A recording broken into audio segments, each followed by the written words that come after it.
Hello and welcome back to another Rocket League replay analysis. In today's video, we will be discussing how you can utilize the information available to you on the field to make sure you never find yourself in useless positions. And as always, if you guys would like one of your own replays analyzed, make sure you also check out my Discord, which will be linked down in the description, as I do offer free coaching through there. But without any further ado, let's learn how not to be useless in Rocket League.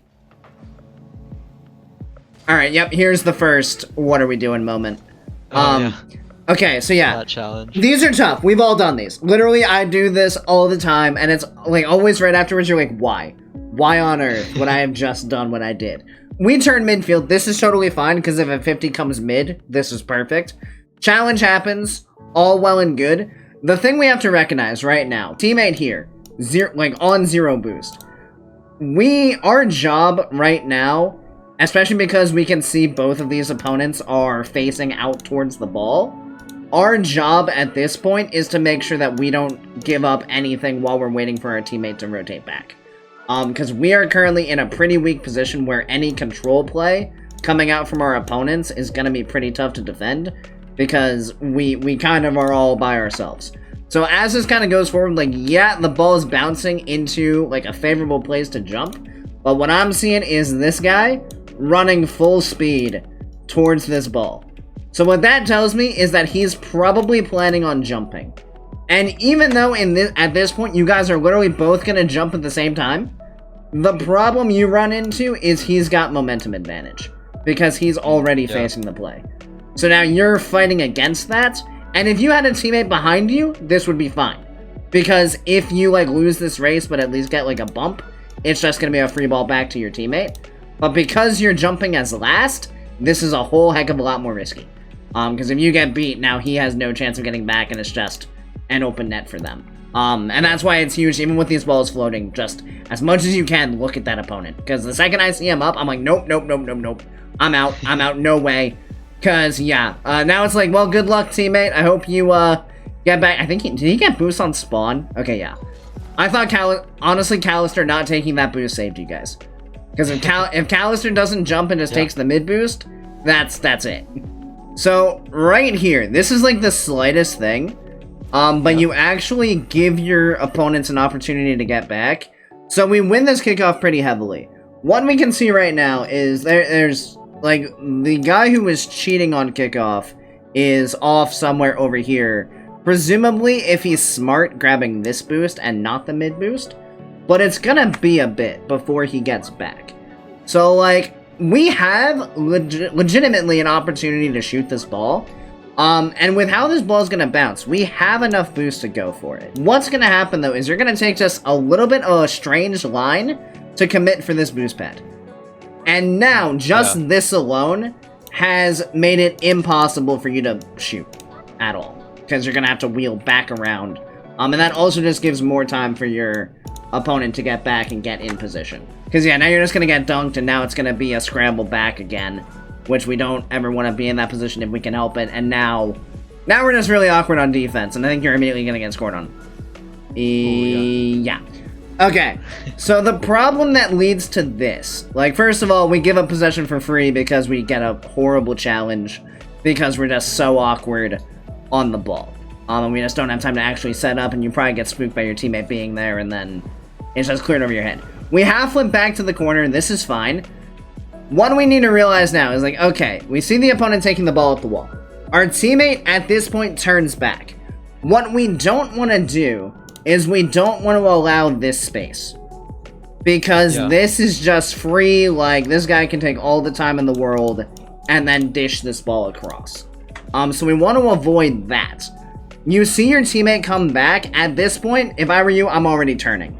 Because the reason he's coming back is because he does not feel like he has the resources to apply the pressure. So he's just gonna dip.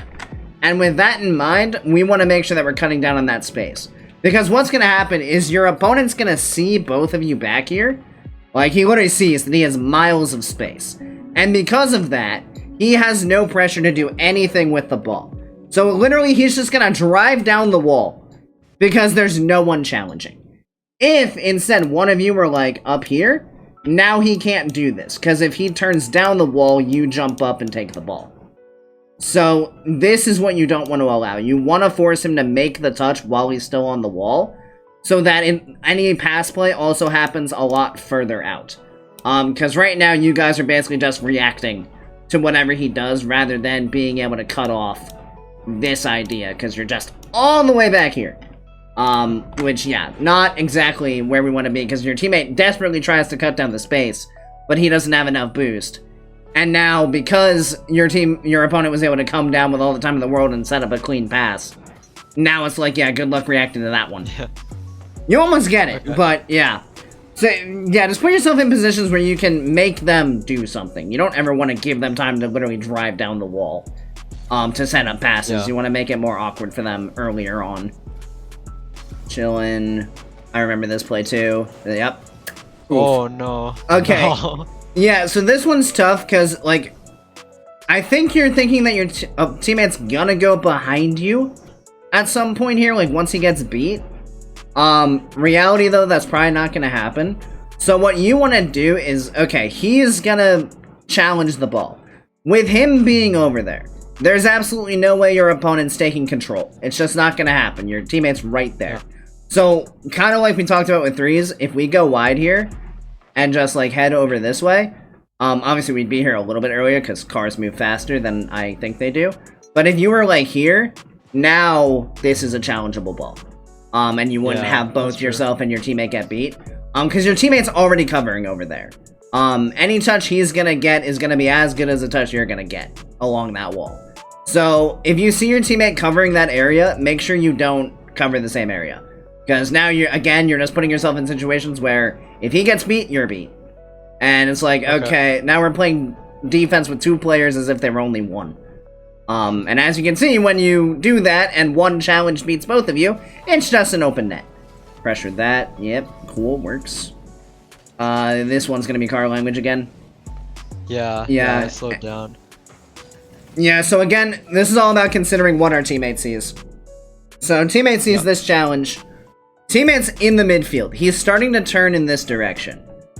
So at that point, like, from this spot, the worst thing you can do is try to play this ball.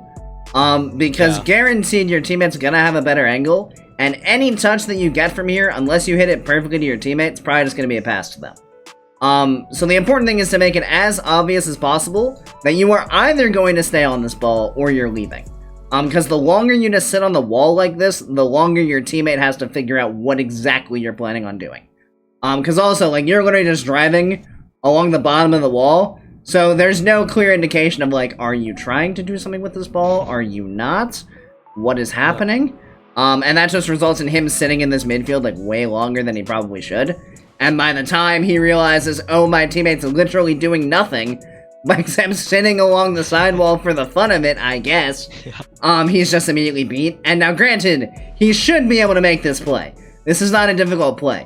But at the end of the day, if we've put our teammate in this position, then it's our fault if he's messed it up. Because this is panic station for him, because he's got someone attempting a double tap, he's like, I gotta get a touch. And then, yeah, you know, that happens to the best of us.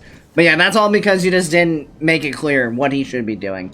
Because you just lingered on the field in a place that you were literally doing nothing. Yeah, so just make sure that, like, you're going somewhere where you can actually do something. If you're sitting in a spot where you can't do anything, you're literally keeping yourself out of the game for no reason. It's like, if you watch your own replays, and, like, at any point, you should be able to ask yourself, why am I in the spot I'm in? And if the answer is, I don't know, because I can be, you probably shouldn't be there. Probably not a great option. Is good. Chonk gets good control. This is pain. Oh no. Yeah. Okay, so this is again awareness overall. So this is all well and good wide rotation. We play with momentum coming forward. I think we move forward just a little bit too far here though. Because you're gonna keep creeping forward, and I don't know about you, but I have no idea what's about to happen with that challenge that Callister is coming in with. Chonk might get a flick. Maybe, but he could just as likely get completely blocked here with how close Callister is. So I would recommend just hanging just a little bit further back. Because again, if you're back here and Chonk flicks it, what's the negative? Like, maybe we're a little bit slower to play the ball over there. But it's also pretty likely if Chonk does get a flick, he's just gonna follow it, and we'll just be moving up the midfield anyway. So always give yourself, like, this extra space, especially when it's like, I can't tell. That anything could happen there. Because if you're back here, like this, easy, not a problem. Perfectly fine. Play that challenge. Don't play the best possible outcome, because you're not giving yourself a whole lot of space to react to this. So yeah, just a little bit more space, and you're totally fine. Okay. But because you're too close, it's just a nightmare.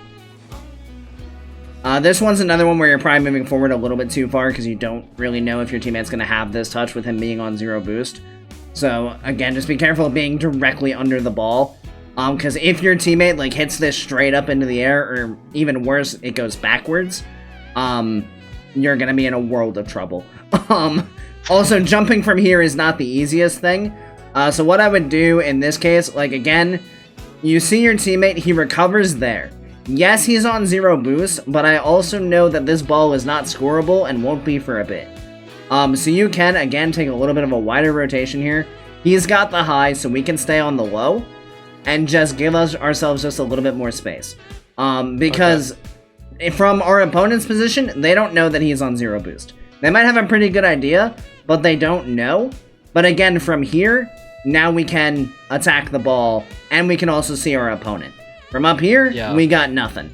So yeah, just give yourself this angle, because again, look at how close he is. He's now got a turn. If you had momentum, you could have jumped up way earlier and actually had this beat. But now you're both in the same spot, so now it's a race for this ball, rather than you just having a clean win. This one's honestly awareness again. You might be noticing a trend. Might be noticing a trend. So, I like the patience here. You're not diving into the corner, and we see our teammate going for the ball. The second I see this touch, right here, there is no longer a reason for me to be anywhere over here.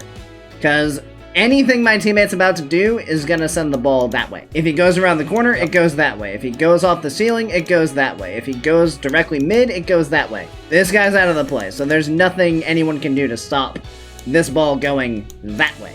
So what that tells me is I don't want to be by this wall. So what I would do right here, with also the idea of we want to give ourselves space to make sure we can attack the ball with momentum, and not get caught too far forward, is I'm immediately gonna take a quick turn around this way. You don't have to go to the mid boost, obviously, but just go in a circle, and give yourself just a little bit more space to the ball. Because you're gonna just turn to the left, but if you instead, like, went like this, and we're over here rather than there, now look. Yeah. Again, way more space, and now you can also make the judgment call between do you go for this, or do you recognize they're right there and just wait? Because now you're at a good distance between yourself and the ball to make that decision. From here, you pretty much have no choice, because if you wait, you don't know how much boost they have. So if you wait, they can just hit this ball over the top of you, so you're pretty much forced to apply the pressure to them. But from back here, now you have the option. And again, if you go fast enough from here, you probably have a goal, because I don't know exactly what they're doing. They're kind of just driving together with 0 boost, which is a fascinating strategy. But you do have an open net if you were actually in a good spot for it, but you pretty much gave your teammate nothing to aim for, because you weren't in a spot to receive a pass from him, you were over here. So yeah, have you ever seen yourself boost correcting like this across the field? It probably means that you should have been more over here to begin with. Right here, we want to be careful about where we play the ball again. You're gonna get lucky because your opponent here does not jump at all. He just waits and gets a lucky save. But right here, what I'm seeing, and this is a problem that a lot of players have, including myself, is for whatever reason, players have a dislike of ever playing the ball away from the net. We have to consider, like, okay, we're in a tie game. Our end objective, yes, is to put the ball there. We want the ball to go in the net, absolutely. The question is, what is the most efficient way to get it there? And I don't know about you, but the easiest net to score on is an open one. We want the net to be open.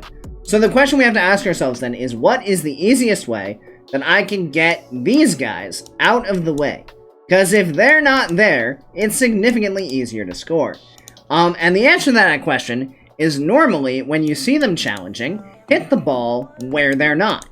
And what you're gonna do here is, again, we got our teammate here on 0 boost. You are going to clang this ball. Either you're aiming for the corner or you're aiming for the backboard. Neither of which are good options when we have 5 boost and our teammate is here on 0. Because all this is doing is setting up a ball that's going to bounce and is going to be a perfect counterattack opportunity for our opponents. They just don't do anything with it. So right here, we want to get this guy out of the way by playing this ball into a spot that we can possibly grab this boost and follow along it. Which means we just want to get it over here. In this area, preferably rolling up the wall. But instead, we just boom that sucker to the backboard. And it's like, boy, if Callister was in a better spot, our teammate's in a world of trouble. Make sure you're just, like, focusing on hitting the ball around your opponents into spots where you can continue to follow it up.